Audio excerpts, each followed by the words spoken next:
But first, we have to bow in the social media direction, the great god of social media that now drives us all. By the way, I would caution you all to silence your cell phones and limit your use of Twitter to highly positive reviews of this session. Okay? Good. All right, social media. Social media is very powerful, but also a loaded gun. I often see it the way I see people, friends, colleagues use it as an exciting new platform for boring your customers.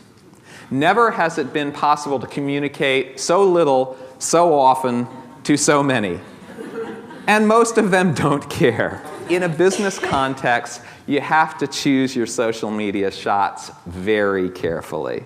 So, what is the one magical ingredient that transforms social media from an exciting platform for boring your customers into a platform for actually giving them something they want?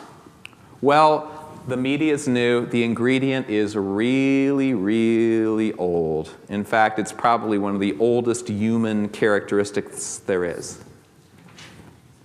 A story.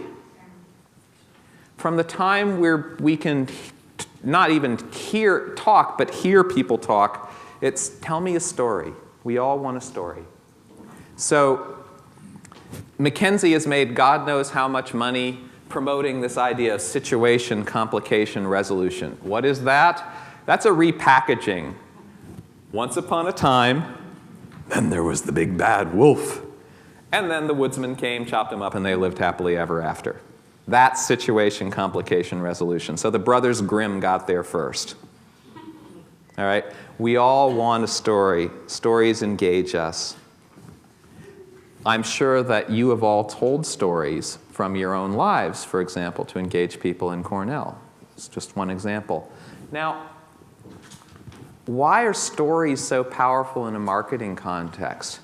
Well, one reason is just that it's hard to remember and retain random information, right?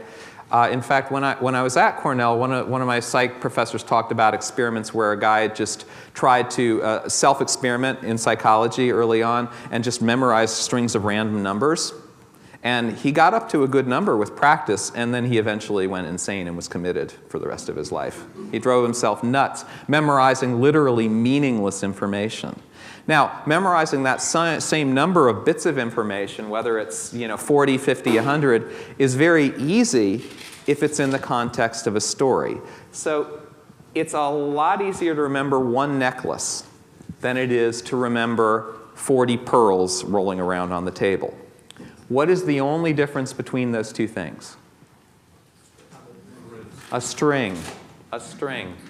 2 cents worth of fishing line hangs it all together. Well, that's what your story is.